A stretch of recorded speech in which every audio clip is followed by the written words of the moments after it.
Well, welcome to this wonderful conversation with Lisa Natoli.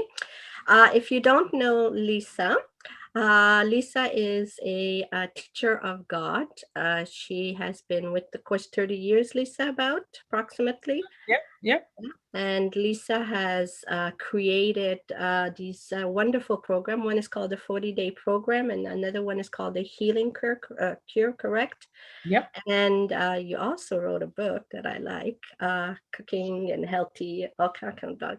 So today we're going to just have a conversation. You're all joined in. Of course, I'm Cynthia Orlando, your host. I forgot myself. Isn't that wonderful? And so we're just going to talk and I think what mostly is coming out for me, what's inspiring me, is to really get this process of what forgiveness truly is, Lisa. What is it, and how do you put it into everyday practice? And I know it's an undoing of things, and it's not really a doing, but how would you teach it? How would you help others to come to a more understanding of it? Mhm. Yeah, thank you so much, Cynthia, for reaching out to me and for the invitation here, and just an amazing private Facebook group that you have. Cynthia's group, everyone, is called Light is Who You Are, and it's based on A Course in Miracles. And I love that question about forgiveness. And I know that you're right, that it's widely misunderstood. And like one of the ideas that I had for today is, this idea of the mindset of desperation. And what you just said, Cynthia, so speaks to what I wanted to share about, of people feeling that they have to do something. And it's actually the opposite. It's an undoing. And so I want to just start with that. I want to say welcome to everyone here. I'm seeing all of you in the chat board here on Yeah, Zoom. that's a lot. I have some questions that have already come in. We're going to handle as much as we can in an hour. And so I think the first thing is for everyone just to really be present where you are, and then just take a deep breath. And I find it interesting that COVID is about breathing. It's people are having difficulty breathing, and that's, just got chills up and down. Like, we're not present. That we're really not. Like, we're so disconnected from ourself and from each other and from our source and from our purpose. And this is not anything new. I mean, this has been a condition that's quite normal, right? And it's come to a head now. It's come to a head in 2020, and we can't ignore it anymore. And so what I was thinking about is the mindset of desperation. Like, I want us to just kind of have a look at it, because I was thinking about how, like, since World War II, like in the 50s, 60s, 70s, 80s, 90s, like ever since the end of World War II, the world has been mostly, not entirely, but mostly in a space of like peace and prosperity and possibility. So maybe not everyone has been in a space like that, but I think everyone had a feeling that you could create something. We went through this whole phase of like law of manifestation and The Secret, and you can create your life, and America, the land of possibilities. And we've seen in the last 50 years individuals who have gone from nothing to having millions of dollars. So there's been this idea that you don't have to suffer. Like, even though there's been a thing of suffering, I think there's been this idea of like, if I work hard, if I, am present, if I put an effort in, I can have the American life, I can have the dream. I can create the life I want, Yeah, I right? could be somebody. I could do I can be someone, I can find happiness, I can have money. And what I feel has happened in the last 20 years, 10 or 20 years, is there's a feeling of desperation now, where it's like with the housing crash, where people just lost their homes, and now this year people have lost jobs. There's people are dying, and people are getting sick. A lot of people don't have insurance. So a lot of people are living in a quiet desperation, where they don't feel that they can create anymore. They don't think like that they have power to do that. anything. So they're living in a space of desperation, which is a feeling of being powerless, of being weak and frail and scared and alone. And two things happen in the mindset of desperation. The first thing is a feeling that someone else needs to do something, and something outside of us needs to change. So if only the government did something, if only, or if somebody hadn't done something, right? Like if then we start blaming, right? It's like everyone's Yeah, we blaming present. Trump. Yeah, So that's the first thing. So the first thing is the blame game, and the feeling of powerlessness, and the feeling of like, you need to change and then I can change. The second thing that happens in the mindset of desperation is lashing out. So we're seeing a lot of lashing out this year. A lot of people just in a space of really yeah, yeah, feeling fear.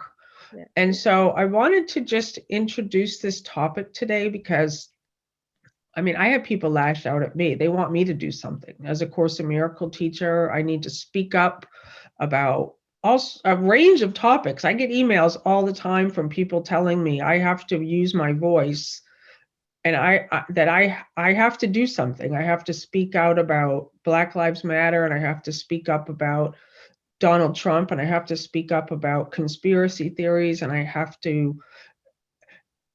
And so what I Have to want to fix it and change it. Yeah, they will.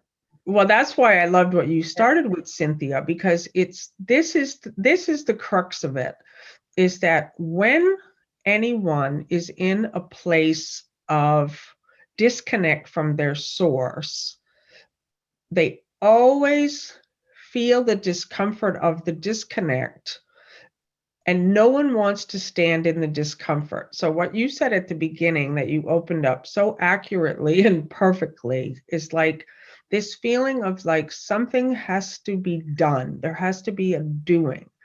And the thing that has to be done, quote unquote, is to have the courage to stand still in the discomfort, to actually. really stand still in that place of fear, in that place of absolute terror.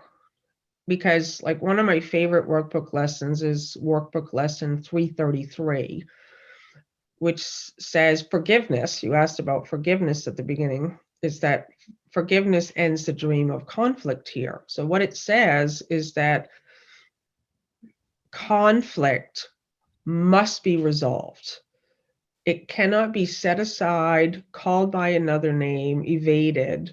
It has to be dealt with. And so, what often happens in spiritual groups, especially, is that we start spiritualizing the fear. We start using Course in Miracle ideas and sentences to basically not stand in the discomfort. So, like, one of the things that you might hear a lot is there is no world. It's not real. Pain's not real. I'm not a body. That's true in the like the big sense. But if you are in conflict and you're feeling afraid or whatever, anything other than perfect peace and joy, then there's something going on in your mind that must be looked at. There's no escaping it. You can't, me sending out an email and talking about a subject is not going to heal it in the individual mind. So the individual mind has to stand still and rest, Be with it. be Be with it. with it. That's Because exactly that it. be with it. Yep. Bring the darkness to light. It's bring meaning allow that dark thoughts or behavior, whatever, to just be and be the light. Like you always say, Lisa, be the light. You are the light, and that light will dispel everything. Yep. That's what saved me, really. Yep. That is what saved me. So I love this subject. Love it. Yeah, and that's it. That's perfect because that's and people think it can't be that simple. Like it's because it sounds like a concept at first, just be the light or be still. And my experience is that the mind gets very active when it's right on the brink of awakening. Like, absolutely love A Course in Miracles. I read it for hours every day. I really love, I forget Yes. the topic it's all. But there's so many things in here that point blank say the ego is not your friend. So the ego is nothing more than our false belief in a separated self. It's a belief that I'm a body. That's what the ego is. It's any time that I identify myself as a body, a person, an image, a thing, anything that has a I past or call it the future. conditioning program, Yeah, because anything after I am this or I am that is conditioned, exactly. you know. Exactly. And so, and that's an important distinction. Like, these questions that came in your group are so great. Like they're, um, and I want us to talk about some of them, Yeah, but they're all identically the same. yeah, They all have different specifics. They're all different as far as like the storyline goes, but the content's identical. So the content in each and every one of these um, questions is I'm a body. That's the first thing. I have a problem. I would like the problem to go away. the way. I would like to be at peace and happiness, but I don't know how to get there. That's the general gist of everything I hear. Almost everything that anybody, and I want everyone here on the board to kind of play around with this. Like everyone think about something that's a problem in your life right now. It could be anything. You're sick, you have a body pain, there's a person who's, having a difficulty with, you have no money, you've lost your job, someone's has passed, anything. Anything you can think of that's a problem. Anything that you feel, Anything you think you need to change or fix that you think yep, is not causing you to be happy. yep. And that's I like that you just said that too, Cynthia, because like the Healing Cure is a 8-week online program I created for true healing. And the main thing at the beginning of the Healing Cure is that for 8 weeks, I invite everyone to live as the true self, as your eternal, changeless, limitless nature. And for 8 weeks, I invite everyone to not fix or change anything. So I tell everyone, I'm not a doctor, keep taking your medication, keep going to your doctor, keep on your diets, whatever it is, if you're on a special diet. I'm not saying change that, but what happens is that when people are in pain, especially in pain, because it's so loud and blaring, right? It's like I hurt. Then they want to fix it. They want to change it. They want to understand it. They go looking for a cause. How did I cause my sickness? When did it start? Must have been something I ate, must have been my negative emotions, must have been my grievances. I mean, the mind just Yeah, goes that on. mind goes, yeah. It's a Yep, blame, and you're blaming yourself and condemning yourself. It's that judgment. exactly. It's that And judgment. so healing is to basically stand still and for a moment say, I'm not going to fix this, because every attempt to fix it keeps you rooted in the body identity. So like in the healing cure, I use the prodigal son story as kind of the model for the healing cure of that. The middle is a center, it's home. And home is where we're connected to ourself. We're connected to each other. I know myself as light, as spirit, as love, as one with everyone and everything. And the prodigal son story is that we wandered away from our center. We wandered away from the rich father, and we wandered into further and further into darkness. But we never left home. We never actually lost the connection. So in the healing cure, the main question is, what's your location? I always want people to go, what's your location? And your location is, are you off center or are you home? Are you in peace and joy? Do you know yourself, your oneness? Or are you off here? And what happens over here is we keep going outside of the center. Like, oh, I'm going to Google my symptoms. I'm going to talk to someone about. And what A Course in Miracles calls that is a temporary cure. It's like we replace one illusion for another illusion. So outside of the center, sometimes you will experience a healing. And I actually know people that have been healed of cancer. Absolutely, I've healed of tumors even, but they're still upset. They're still angry. They're still, because that's not true healing. True healing Is is of to the come mind. back to the Yeah, center. yeah, exactly. I call it, which eye are you identifying with? Because I've Exactly. learned from Muji and all that, and so I do inquiry. So mine is, which eye? Is it the universal, your source, the true source, or is it that I, that little small self, who is sick? Who is actually sick? That's You so know, great. who's anxious or at rage? Is it you, or is it your source? Yeah, There is no anger in God, in who you exactly. truly are. Exactly. So I Yeah. I I I encourage people to really inquire, because we take it for granted. We're so conditioned, we're so used to, that we don't take the time. I mean, when I first learned the course, I think having a choice and really looking at my mind was like, oh my God, Right. you know?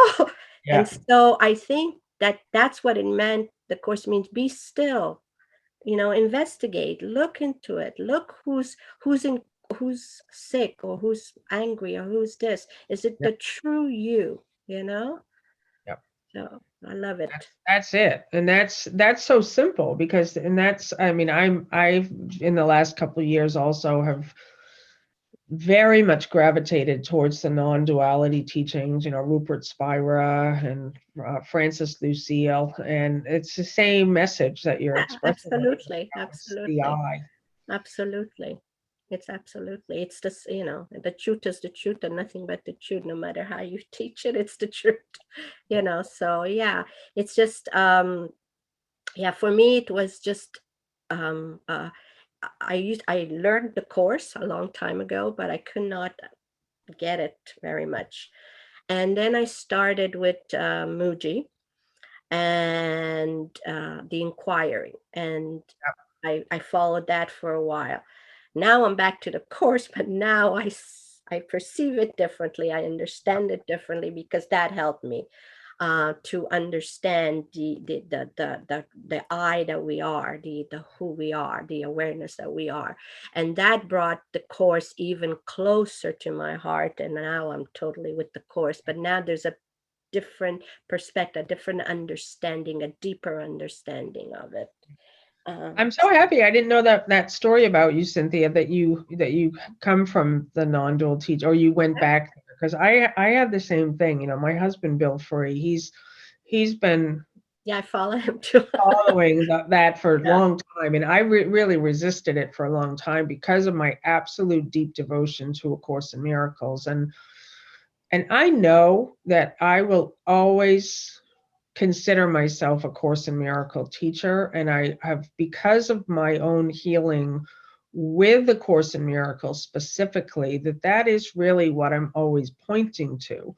But I was just like you, Cynthia, is that I had some block still, even though I was with it for, it's been 30 years now, where, I mean, I was 100% devoted. I mean, I gave all my stuff away. I was somebody who just was so like, my mind was like, I want to have an awakening. I want to go the full distance. I don't want anything in the world. I had already reached that stage in my life where I wasn't interested in money, or I wasn't interested in getting things. I wasn't interested in status or fame, or um, I just wanted to wake up in this lifetime. It's like my husband Bill Yeah, Free me too. said it's like you want to die before you die. And I was like, that's it. That's That's it. what I want to do. I want to die before I die.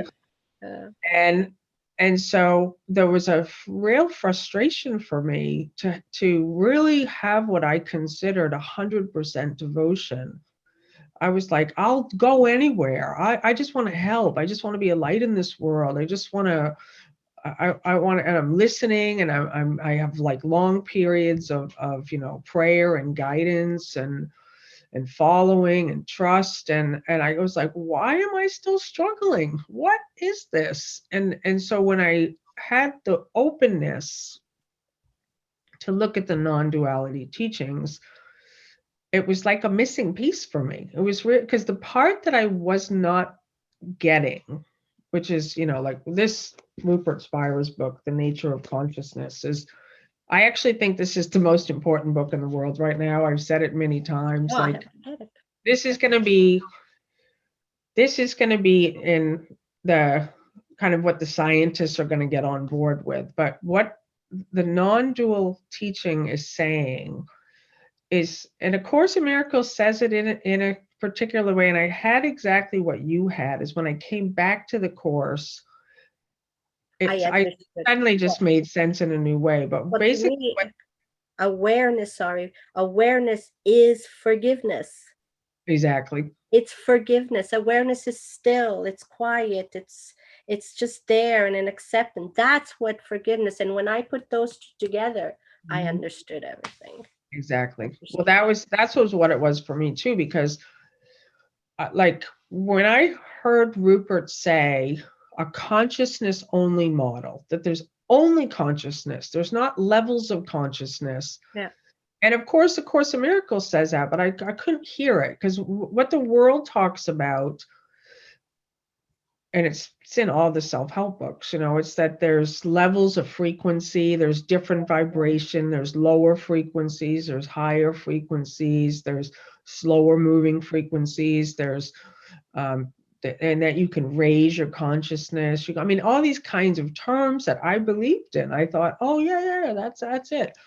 And then of course that's where the judgment comes in, because then you think, oh, that person's not at a very high consciousness. Like Yeah. you might think, Yeah. well, he's Yeah. a murderer, Yeah. or he's angry, or she's this, and they're loving and kind, so they're higher consciousness. But what the non-duality gave me, there's only consciousness, and everything is in it. And that was like a light bulb went off in my head, like, oh my God, like, that is amazing, because that means that the trees, the ocean, the Yeah. sun, Everything. I mean, everything, my everything. chapstick, my books, my lights, my you, Yeah. everything. There's no, and so that's what A Course in Miracles is saying, is that all This is one. all is one. God is. Awareness. God is. Yeah. Awareness is. It's all in there. Nothing is outside of that. And that's the game. That's what I want people to come to recognize, to is that awareness, that part, that's who they are, that's them. I don't know how to bring that home to help them understand and come to that, because it's in that, when you allow yourself to just abide in that, abide in God, your source, Yeah. your I am. There's so many names, but it's the experience, right, Lisa, that brings it home. So, you know what do you how did you come to this experience? What was your practice? Maybe we could help people. Yeah. Well, I loved what you just said because I had the same thing, and it goes back to like, how can I get this out to people? And it's really is it is going out right now as our minds are joined in this I truth, agree. Yeah. in this celebration. Yeah. And like what happened for me is, so I had a Course in Miracles since 1992, and super devoted to it, super excited about it, struggling, moments of joy, back to moments of confusion. And then I got sick. And so in around 2000 and I don't know, 12, I started having these flu-like symptoms, and I just thought it was the flu at first, and now it's like, but then I started vomiting, like spontaneous vomiting out of nowhere, just weird symptoms, and fever, um, and it just would not, it wouldn't go away. Like it just, and I went and they couldn't find anything wrong with me. Like they did tests, but they were like, well, we can see something's wrong with you, but you're, when they ran blood tests and all that, they were like, well, we don't know. So then they diagnosed me with this incurable autoimmune condition, and I spent like $20,000. I did all these diets. I went completely raw. I did supplements. I mean, I did everything trying to heal it on the physical level. And it was excruciating pain. Like I thought I was going blind for a while. Like I couldn't keep my eyes open. I was always mucus coming out of my eyes. Um, I couldn't talk for a long time, and that's why I kind of went off the grid for a couple of years. And even though I knew healing is of the mind, I kept trying to heal the body. Like I kept feeling like this shouldn't be happening. I'm not a body. If only I can just crack the code on this, then the body will heal. It wasn't. It wasn't getting any better. So we're talking like 7 years this went on. And in the fall of 2018, it's like I remember like it was yesterday. We had a little couch out right there, and my husband Bill was at a Rupert Spira retreat, and he called me or I called him, and I said, "Oh my God, I'm in so much pain, and I don't know what to do." And he has that practice. So you just said, Cynthia, of abiding and being still. And so he said, take a breath. And then he said, okay, like he got me to be still. That's always the first line, Yeah. is to stop fighting. Yeah. And then he said, can you welcome the symptoms and love them for the rest of your life, even if they never go away? And that was like revolutionary to me, because I had been fighting them. I kept thinking this shouldn't be happening. I wasn't welcoming them. I wasn't loving. I just kept thinking, I'm sick, I'm weak, I'm frail, I'm a fraud. Like I've got a Course in Miracles, and I'm a fraud, and I'm just a terrible teacher. And I kept looking for a cause. And when he said it, I felt this sense of real joy, like, yes. And I had been hiding before that. So before that had happened, I was trying to hide the symptoms. I was trying to like only go out in public when I felt like no one's going to know. Like I was really like, I only want to present my best image of myself. And so part of my healing, quote unquote, was to stop hiding. Like to really welcome this is that I'm not a body. It doesn't matter if I go blind. It doesn't matter if I can't talk. It doesn't matter. You're not that. It Exactly. doesn't affect my eternal, whole, joyful, peaceful nature at all ever. So it Exactly. was like this welcoming that happened. Thank you, Bill. And this, and not just see, he made the distinction for me. A lot of people will say, can you accept it? Accepting and welcoming are two different camps, because a lot of people will say, I accept my sickness. That's way Oh, different than that's way, welcoming it. yeah, yeah. Like, I welcome that I'm going blind. I welcome that I can't talk. I welcome Isn't that this. unconditional love? Would love fight with anything? Would it resist anything? Yeah, Would it? That's who we are. That's when I became, I nothing defines me. Nothing defines who I am. Because if exactly. God created who I am, then I am as God created. And nothing, no sickness, no anger, no what the world does, what my children do, nothing. That brought it home for me. That brought it home. That brought it home. Yeah. Yeah. Yeah, and that brought it home for me too, because that was, and that's how I know now. Then I went back to the course, and all the parts on healing made instant sense to me. Like, then I That's good. understood Yeah. why there's no order of difficulty in healing, why healing Oh, doesn't take any time. Because, see, what people misunderstand that to say, they think, well, that means that the cancer is going to be gone and this tumor is going to be gone. And maybe, but the healing is the shift from the body, from the focus on the body to the focus and the attention and the awareness on the true self, on the eternalness and the true nature. And so that didn't take any time. So that was immediately on the phone with Bill. And the pain didn't go away right then. It didn't, not, it was not like any bells went off or anything, but it was this shift of like, I'm going to be alive. And that's when I started using the word, I call my approach to healing, fuck it. So Yeah. fuck it Fuck is that I'm going it. to be I alive, love it. and I'm going to be authentic, and I'm going to be present. Fuck it.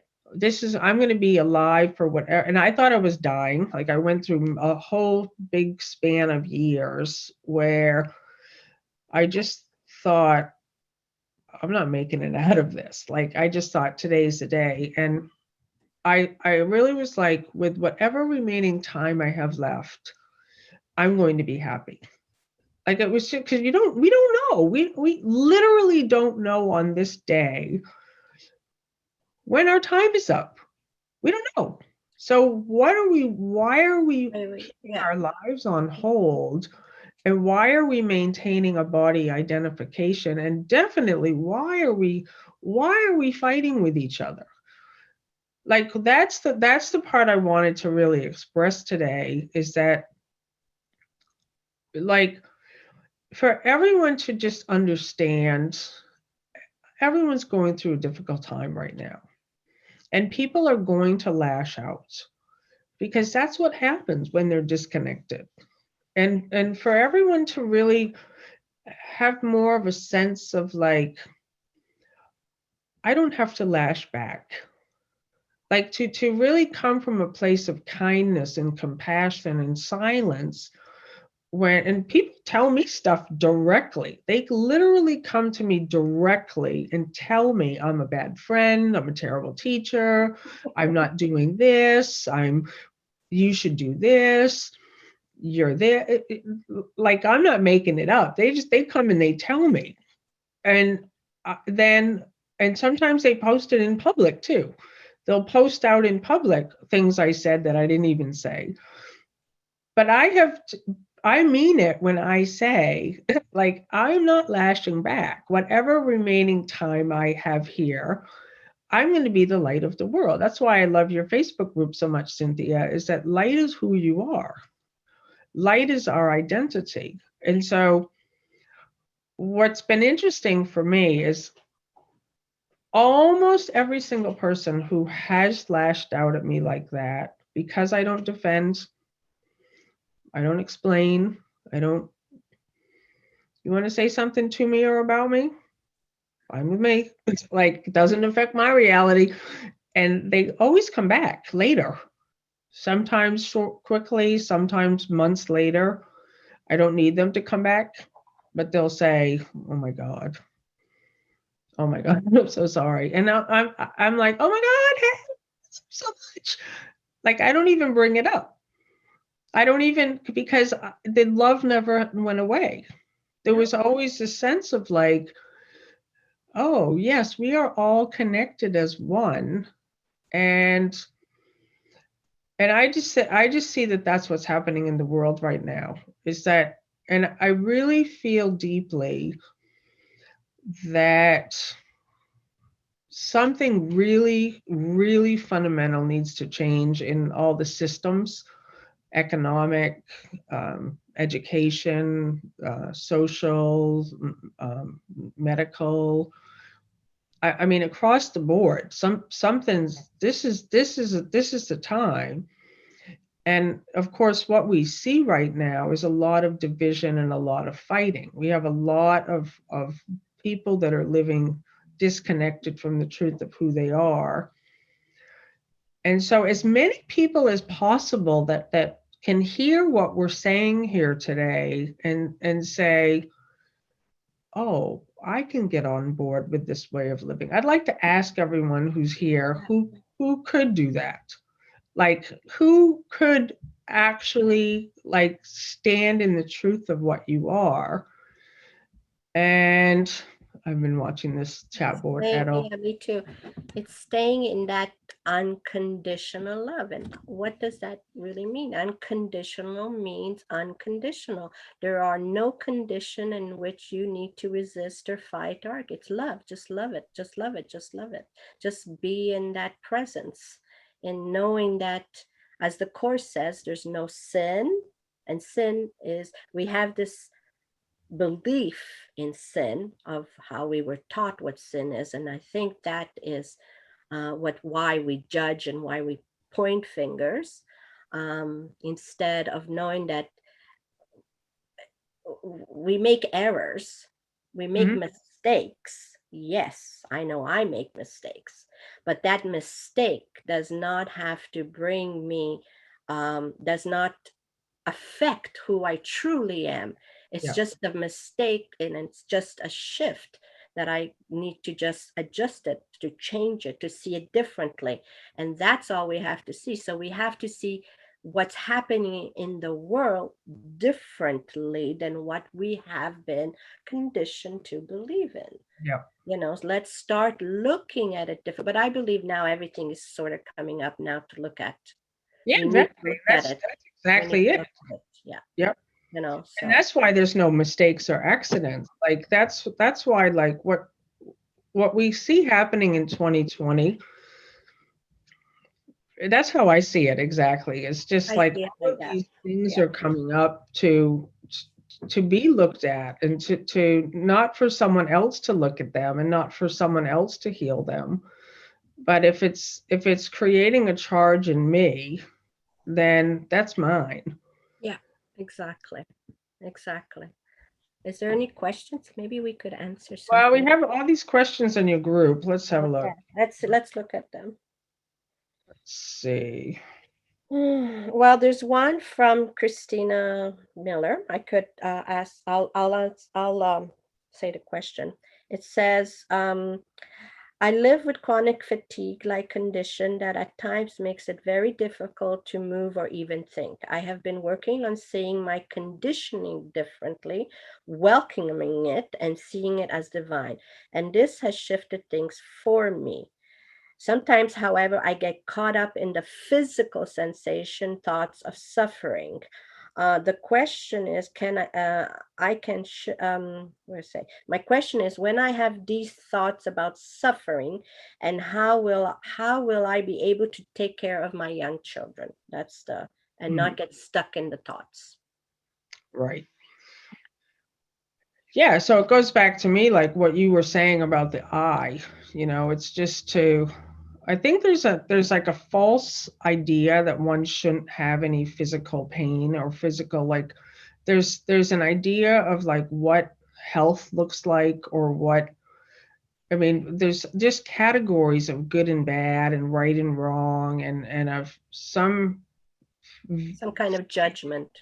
yeah, of what we think enlightenment is supposed to look like or what awakening looks like or what it's like some sort of an idea like okay my health is going to be like I'm going to have overflowing energy and I'm going to have lots of money and I'm going to have a job and my kids are going to be perfect and everyone's going to like me and I'm going to have it's going to be easy and nobody said any of that. The only thing is that you become aware of all that activity while it's happening. To me that's what awakening is. Like awakening is awareness. Like it really is recognition of the truth of pure oneness. And now anything can happen. The kids can misbehave, you can have no money, the body can be in pain, But it you're okay with everything. doesn't affect you. Yeah. It can't affect you unless you allow it to be in charge and then you forget who you are. And that was a big one for me too because I really had a lot of judgments of what I thought it was supposed to look like and when you let go of all of that it's like often I think about like the perfection like of this moment even like everyone has some idea like this moment's boring or some later moment is when something exciting is going to happen. Like this moment is so rich with everything.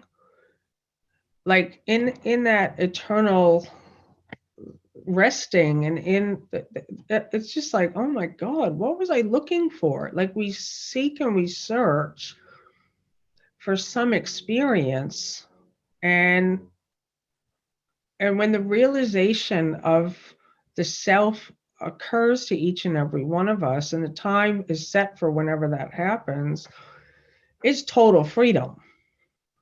So it was like okay now it doesn't matter what happens.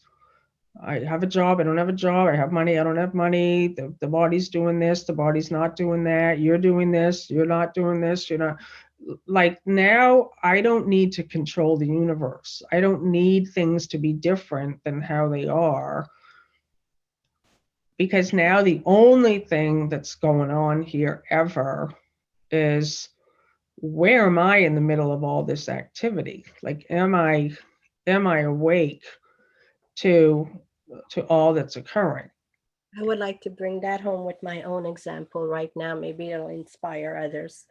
Um, I lived in Italy for 15 years, and COVID happened, and I lost my job. I was a tour manager, lost my job. I lost my apartment, went to live with my cousin, have no money. And so I wanted to come back in the States, and I didn't know how to do this, but I allow spirit to just take me, and I'm here, obviously. A friend happened to invite me to come and live with him. I just found a job 2 months ago. I have nothing in the bank. I have no house. What the world would consider having a house, having money in the bank, having some kind of being somebody. I have none of that, according to the world. Hmm. However, what I do have is joy, Yeah, peace, yeah, love, yeah. harmony. Nothing of this world defines me. And when the more I abide in that, the more I'm in that. It is a mindset, it is a choice in the mind to let go of the world. And when you let go of the world then things do happen, because things are happening to me, but I'm not doing anything, Lisa. My only function, my only thing is to abide in who I am, Yeah. abide in my source, abide Yeah. in that love and light, and not judge. And if judgments do come up, I forgive, I let them go, I stand, I look at them. And so I just want to encourage other people, whoever are listening, that you are more than the world could ever define you, or what Mm. the world thinks you should be or not be. And you're right, Lisa. We tend to judge things good or bad or ugly. And when I let go of all that, then it is what it is, and that's it. It's just is what it is. There's no meaning to it that we put. The course tells us we put all the meaning that it means for us, right? So if we take out the meaning, it is what it is. And if things are what they are, with no meaning, then they just are, but Yeah. they don't have to define you.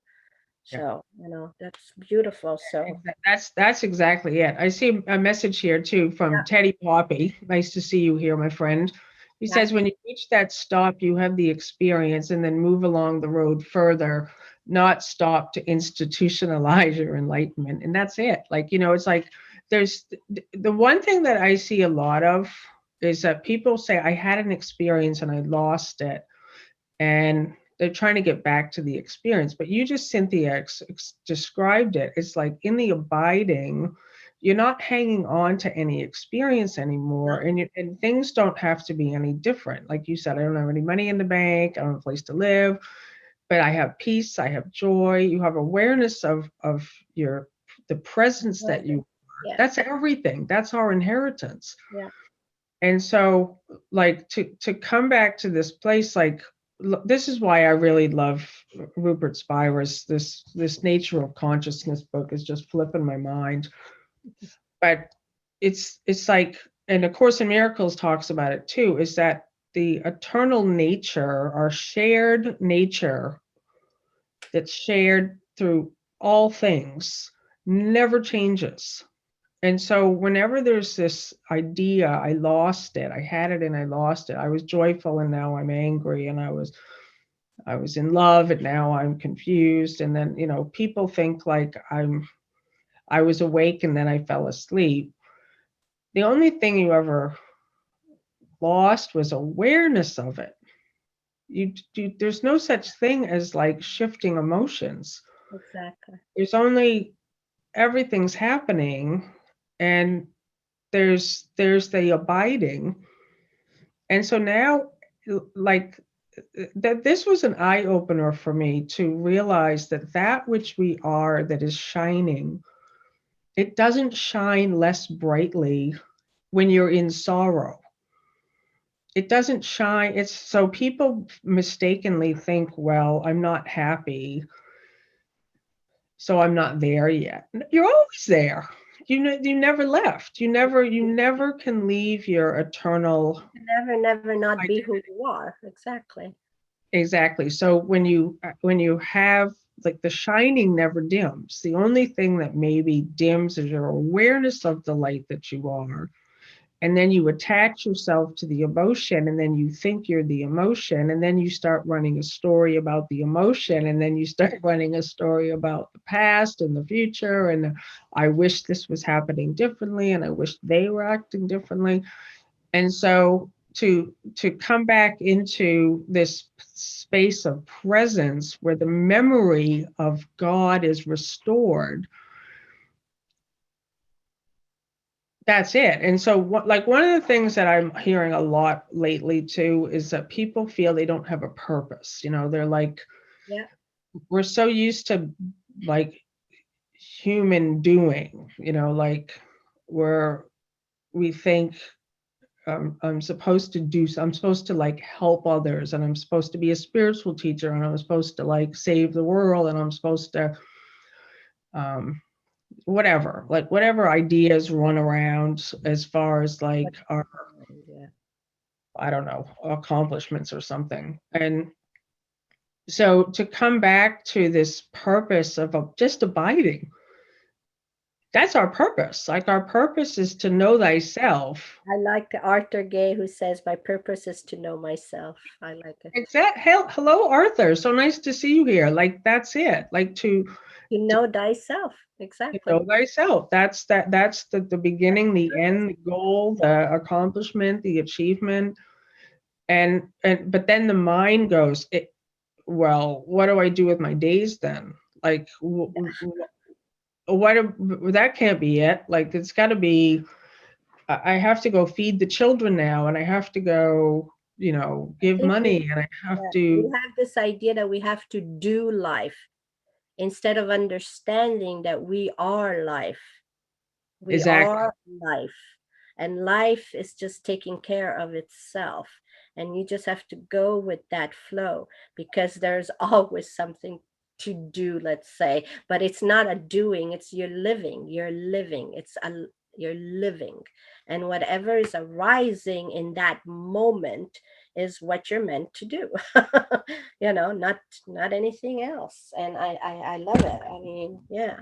Like Could I you started it at the beginning of this call, is like you said it so perfectly, is that this isn't a doing, it's an undoing. And I can remember I had a friend who was just a dear teacher to me, Greta, and she said to me one time, like, this, as much as possible, don't pick up anything. Like she said, don't attach yourself to heavy structures unless you really don't have a choice, because that's gonna have to be undone.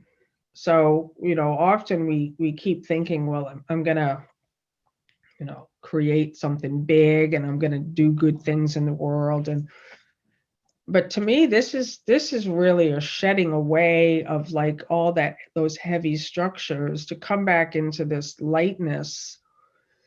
And on practical levels, like for people who need a job or for who need money, it's always given, even when it's not. I mean, I've gone through years with no money.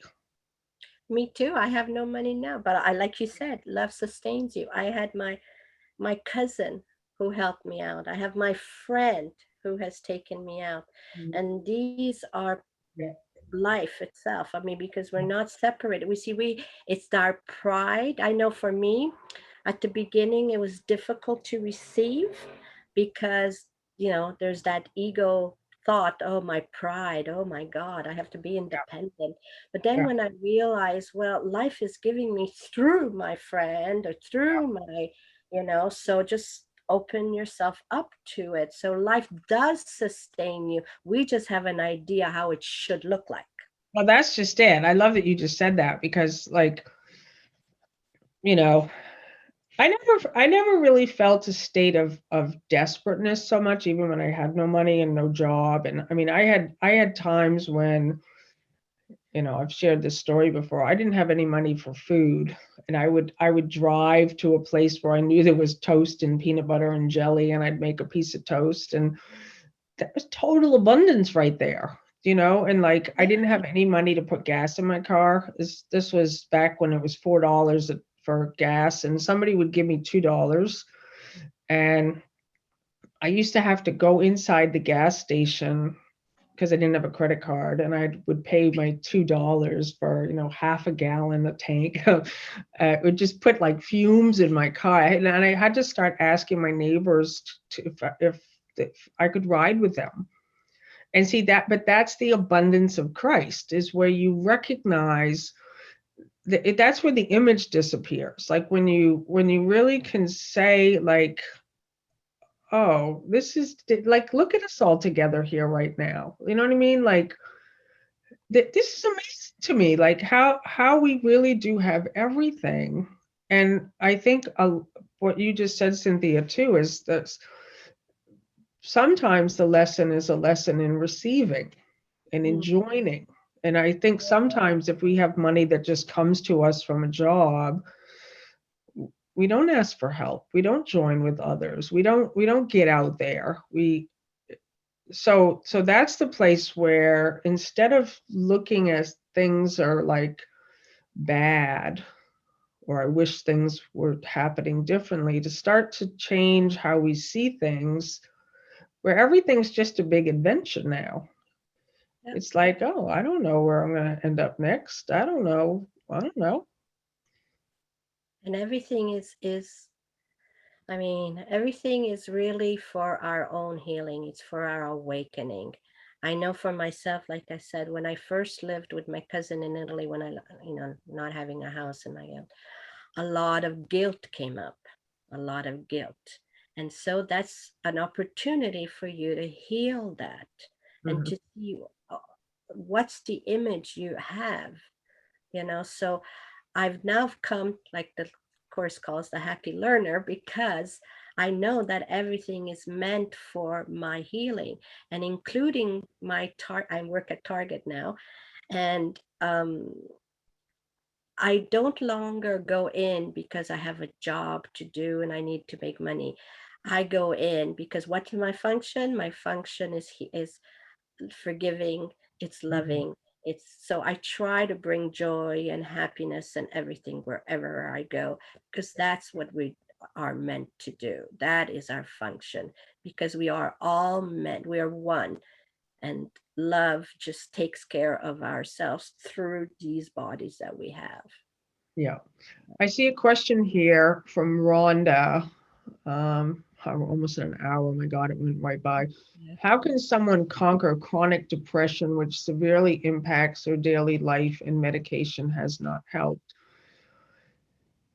And, that's, and again, like, is who's the I that's got the chronic depression? It goes back to that thing of really, and just like we were saying, like, to welcome it, to not try to like change it. And like, one of the interesting things for me whenever I do a call, and we have a monthly healing cure call, and some people will say, I can't, I have this, and it's funny to me because we're on the call together and you're talking, or you wrote it. Like, we have an idea of like, I this disables me somehow, like this limits me somehow, like this thing, this pain, this condition, this situation, this person, this, it limits me. And that's just a mind on overdrive. Like, so when you come back into the resting and abiding in the true self, like, it's just, to me, that the probably the number one most important practice, quote unquote, is resting. Like, to rest in God, to peace be still, like to come back into the quiet, see all that busyness of like, I have chronic this, I have pain, I'm not able to, and when you come back into this resting place, anything that has to get done, you'll just be doing it. That's my experience. And if there's pain, it's, you recognize it doesn't stop It you. doesn't stop you, exactly. It's not who you are. It's It's not not, who you no, are. it's not who Exactly. you are. It's there. You might be feeling the sensation. You don't resist the sensation. You don't push them away. Just let it be there, And you're right. It doesn't limit you at all, at all. Nothing limits you. That's the biggest lesson I've learned. Nothing limits you, Yeah. because, there's nothing that could ever dim that light that you are. You know, Well, may I? that's, you just said something. I can't remember exactly what it was. But see, that's another thing. I don't try to hold on to anything anymore. But Me neither. you said something that reminded me of like, um about labeling it. Like, how do Oh, yeah, you know? How yeah. do you know it's chronic? How do you know? How do you know? All you know is a story that you gave meaning to. Yeah, I would say sensation. A sensation you don't have to And label. that's what you said. Yeah, exactly. And so, if instead of putting a story on it, Yeah. and you had the curiosity of a child, and you had the wonder of a child, and you were to, like, someone recently was saying she has grief. How do you know? how do you know it's grief? How do you know it's not joy? How do you know? Like, all we know is that we have a thought system that has labeled everything, that has an idea of what things look like and what they're called, rather than just being in the big adventure and being like, oh, I have a sensation. So if it's, that's an important one, Cynthia, is like, as a practice for people, is that whenever you have a pain, or you think the body's not functioning the way you think it's supposed to be functioning, you come into the stillness. And this is why I like the non-dual teachings, is now you just, in awareness, you're aware of it as a sensation without labeling it and without running a story on it. And when you don't hang on to it, it literally, like a cloud, it just disappears. It just floats away. It's, and or maybe it You doesn't, but haven't it doesn't attached bother your, you. yeah, you haven't attached your being with it. You're not identifying with it any longer. It's because it's that identity, that identifying it, that causes the suffering.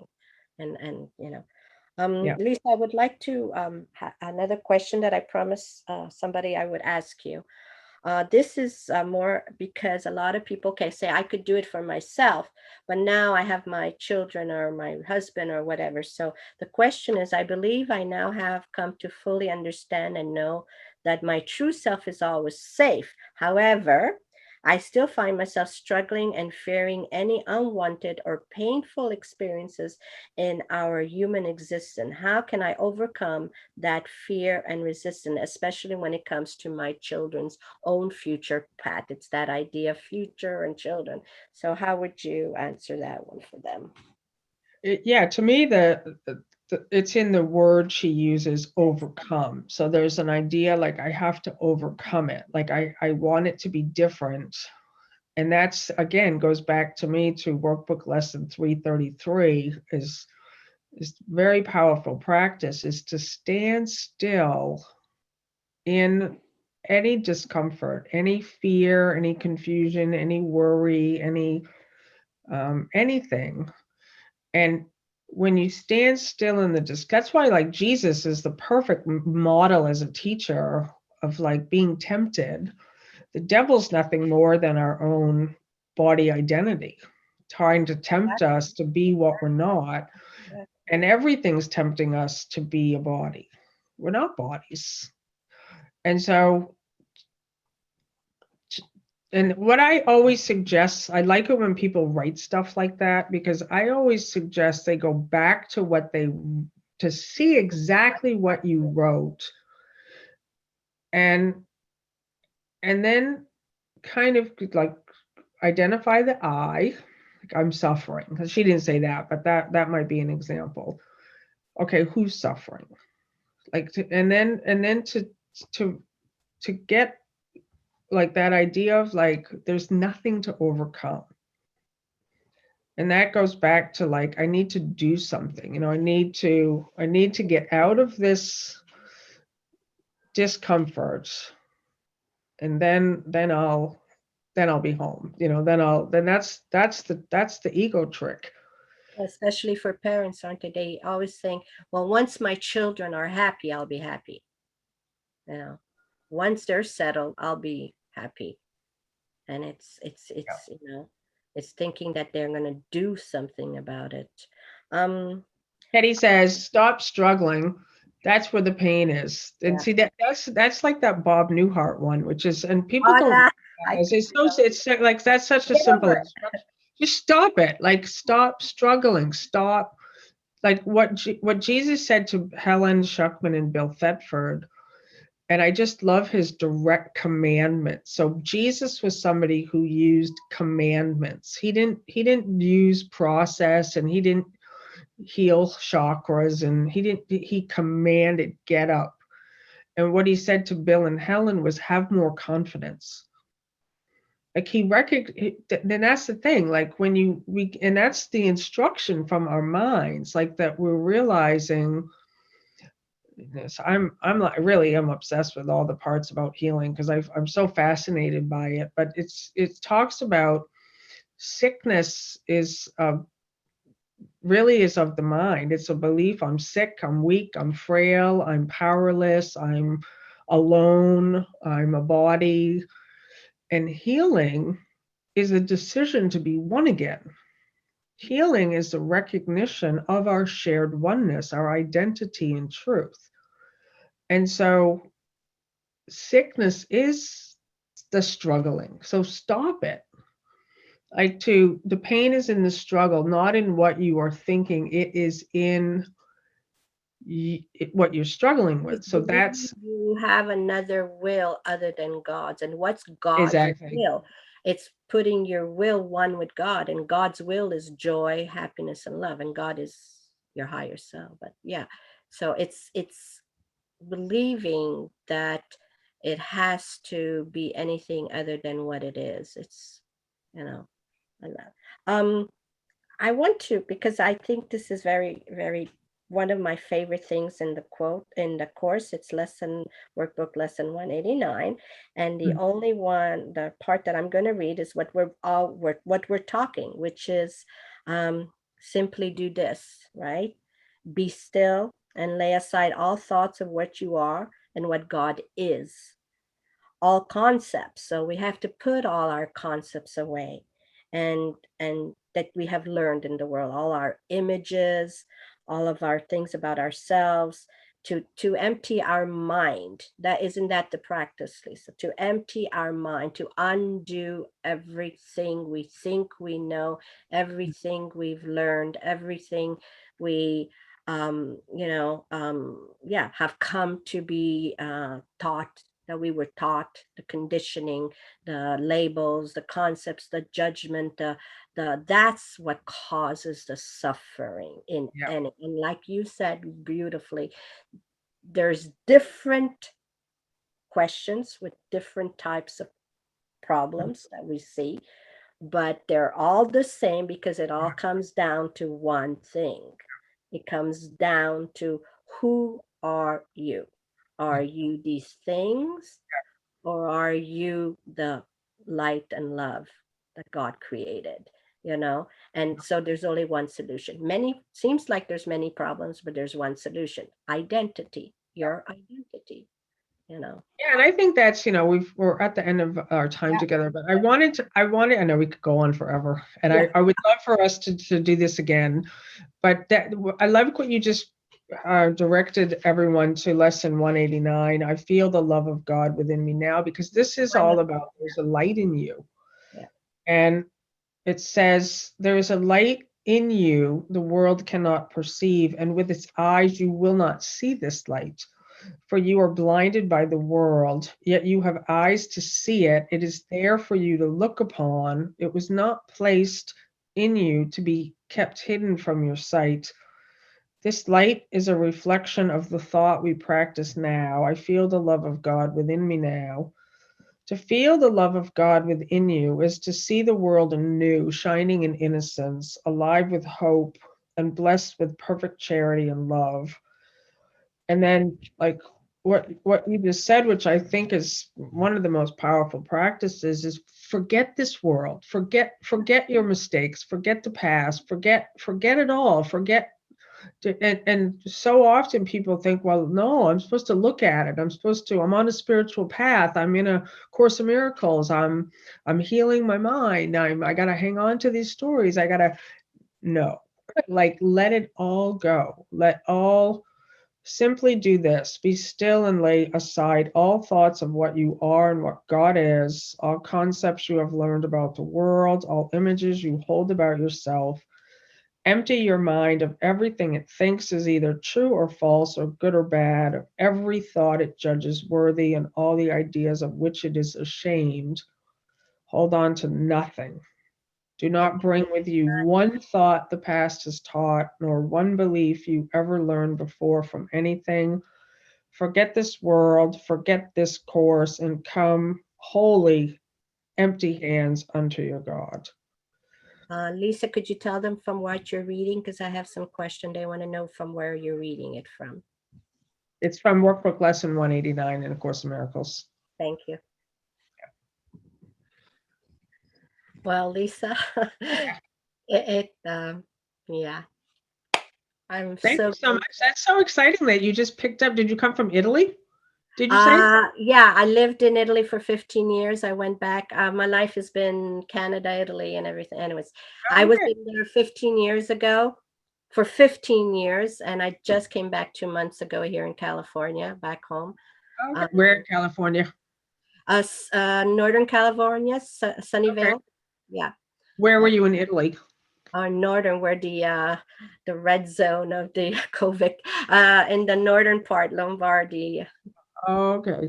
Yeah. I told Bill the other night, I've been making pasta and it's so delicious. I've just, the Natolis they're from Sicily Yeah, and yeah. Oh, you're the Sicilian. island of, how do you say it? Lipari or Lipari? Lipari.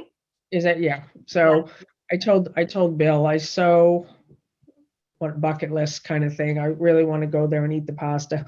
Oh, you should. Sicily is so beautiful. You would love it. Yeah. Yeah. When this whole thing is over This and we could travel, pandemic is over. definitely, definitely go to Sicily. And maybe, yeah, maybe I could show you around if I ever get Oh there. my God. Yeah. Well, that's actually what I was thinking. I was like, oh my God, she knows Italy. Yeah, yeah, yeah. Meet us Uh, there. and I That's fun. love, now I know why you love food. Oh 'Cause, yeah, totally. yeah. Well, Lisa, I thank you so much for blessing me and everybody coming on this, and I thank Spirit because it gave me everything to have the courage to ask you, and I do love to do it again. I hope one day. And Definitely. Yeah, thank you so much for asking. It's just a lot of people don't ask me, and I love talking about this kind of stuff, and I always like also like to bring people together like this. I mean, 300 people signed up for this, yeah. so that we have a recording, so we'll send it out and yeah, Well, I'm learning to listen and follow through to the prompts. And that's how I got here with you right now, because I finally said, I'm listening to that voice that said, well, why don't you just have a conversation with Lisa? yes, And I did. I said, well, I'm okay. happy you did. Yeah, and that we did. So I thank you. And I want to thank Cindy for helping us technical, because I wasn't all that knowing how to do all this. So Cindy, thank you. If you're listening, I love you. Thank you, thank you, thank Keep you, thank you. listening. Come back, Cindy. Yeah, come back. Cindy, yeah, I wanted everybody to show, if it wasn't for Cindy, we There you are. she's awesome. I She helped. asked Cindy, I said, please, whenever Cindy's in the house, I feel so much better. She takes care, she's the pilot of this plane. Okay. So I could count on you again, so right, Cindy? Definitely for sure. Cindy is your go-to person for making sure like everything's smooth. Thank Okay. you everyone for joining. I love Thank you. you. Thank you. I love you all.